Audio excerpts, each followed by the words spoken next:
Salut, c'est Florian, bienvenue dans cette nouvelle vidéo. Dans cette vidéo, c'est la première des 30 vidéos de chaque mois où je t'analyse tous les ETF, les actions de croissance, les actions à dividendes pour PEA et pour compte titre, ainsi que mes 10 crypto-monnaies préférées. Et je te fais en fin de mois le bilan de tous mes investissements.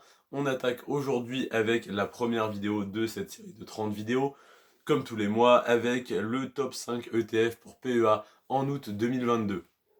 On va parler des 5 meilleurs ETF PEA du mois dernier. Sur le mois de juillet, toutes les actions, tous les ETF ont bougé comme chaque mois.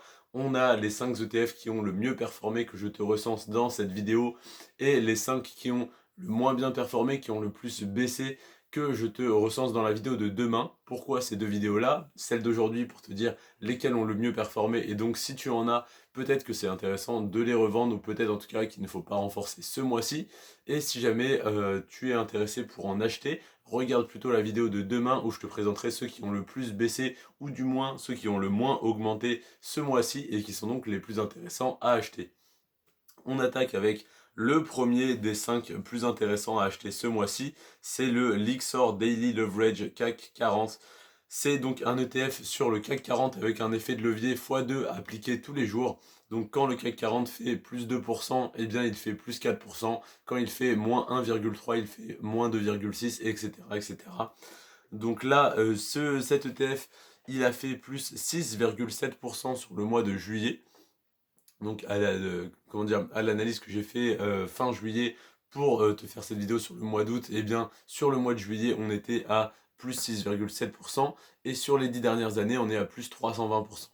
Donc c'est un ETF qui est très intéressant sur le long terme et qui personnellement m'intéresse uniquement pour acheter quand il y a une grosse baisse de marché comme il y a eu récemment et du coup profiter du rebond, profiter de la hausse x2, c'est ça qui peut être intéressant.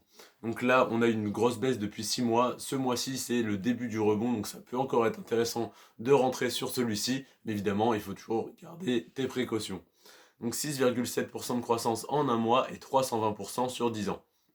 Le deuxième que j'ai à te présenter, c'est le Amundi MSCI World, donc un ETF sur les 300 à 500 plus grosses entreprises du monde entier, il me semble, donc principalement des entreprises américaines. On est à plus 7% ce mois-ci, donc très beau rebond, et plus 208% sur les 10 dernières années.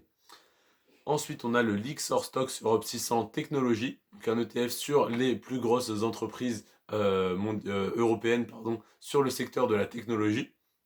Cet ETF a fait plus 7,3% ce mois-ci. Donc 7,3% en un mois, c'est une très bonne performance. Et plus 203% sur les 10 dernières années. Pareil, assez bonne performance sur le long terme. Le quatrième ETF que j'ai à te présenter, c'est le Amundi MSCI USA, donc un ETF basé sur les plus grosses capitalisations américaines. C'est les 630 plus grosses capitalisations américaines, il me semble, parce que le S&P 500, c'est les 500 plus grosses, et là on est sur les 600 et quelques plus grosses capitalisations. Donc voilà, on est à plus 7,4% sur le MSCI USA et plus 303% sur les 10 dernières années, donc il est très intéressant à long terme celui-là. Et le Lixor Nasdaq 100 qui remporte la première place ce mois-ci, les entreprises technologiques américaines, les 100 plus grosses capitalisations américaines dans le secteur de la technologie, qui ont pris 10,4% ce mois-ci, donc une hausse de 10,4% en un mois et plus 367% sur les 10 dernières années. C'est toujours l'ETF le plus performant, le plus intéressant sur le long terme. Donc le Lixor Nasdaq 100, le mois dernier, je te l'ai présenté comme étant le plus intéressant à acheter le mois dernier parce qu'il avait très fortement baissé. Je t'ai dit, dès qu'il y aura un rebond, c'est celui-là qui va remonter le plus.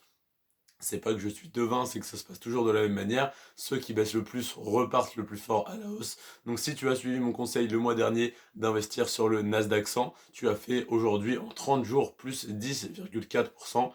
Bravo si tu l'as fait, si tu ne l'as pas fait, tu as peut-être une stratégie différente, il n'y a aucun problème. En tout cas, voilà, je te l'ai présenté le mois dernier, je t'ai dit qu'il était intéressant au prix actuel et si tu as investi dessus, tu as fait plus 10,4% ce mois-ci.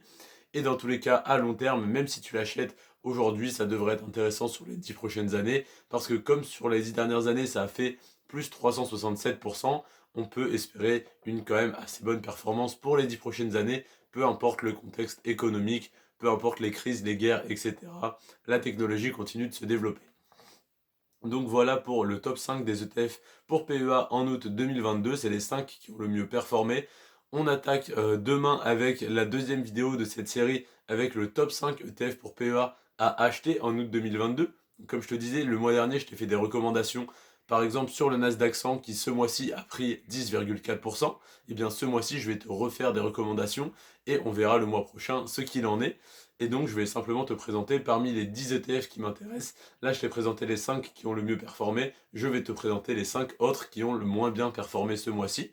Il y en a certains qui ont connu une petite baisse ce mois-ci et certains qui ont connu des hausses voilà, un peu moins importantes que celles que je t'ai présentées dans cette vidéo.